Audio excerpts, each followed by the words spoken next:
ஒரு நாள் ரொம்ப மகிழ்ச்சியோடு தொடங்குனோம்னா, அன்றைக்கி ஃபுல்லாகவே வந்து என்ன ஆனாலும் மனசு உற்சாகமாக இருக்குங்க. ஆமாங்க, நாங்கள் தமிழ்நாட்டிலேருந்து அஸ்ஸாம் வந்ததுக்கப்புறம், எங்களுக்காகவே டெய்லியும் வர்ற ஒரு அ என்ன சொல்றது? நெருக்கமான ஒரு உறவுன்னு கூட சொல்லலாங்க. டே 1லேருந்து இப்போ வரைக்கும் எங்களுக்காக டெய்லியும் வருவாங்க. நம்ம வீட்ல ஒருத்தர் மாதிரி என்ன சாதம் நம்ம செஞ்சாலும் இவங்களுக்கு குடுத்துர்றது.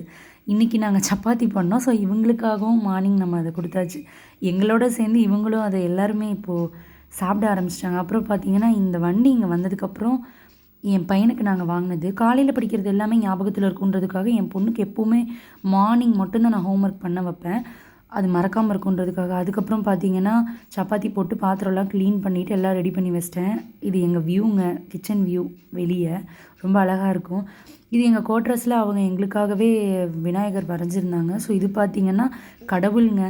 என் கணவர் வேலை பார்க்குற இந்திய ஆர்மியும் எனக்கு ரொம்ப பிடிச்ச கடவுள்களுமே. அதுக்கப்புறம் பார்த்தீங்கன்னா, இங்கே வந்து எங்களுக்கு ரேஷனில் நமக்கு தர மாதிரி இல்ல. மைசூர் பருப்பு குடுத்தாங்க.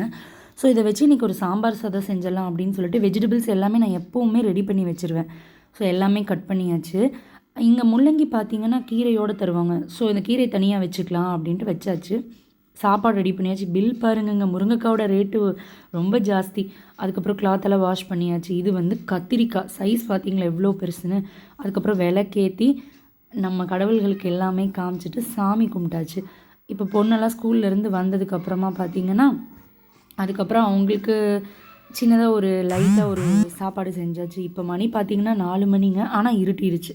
அதுக்கப்புறம் ஒர்க் முடிஞ்சு என் ஹஸ்பண்ட் வந்ததுக்கப்புறம் குழந்தைங்களோட கொஞ்சம் நேரம் விளையாடுவோம். அதெல்லாம் முடிச்சுட்டு வழக்கம் போல் வரவு செலவு கணக்கு தாங்க. வரவு செலவு கணக்கு எழுதிட்டு இருந்தாரு.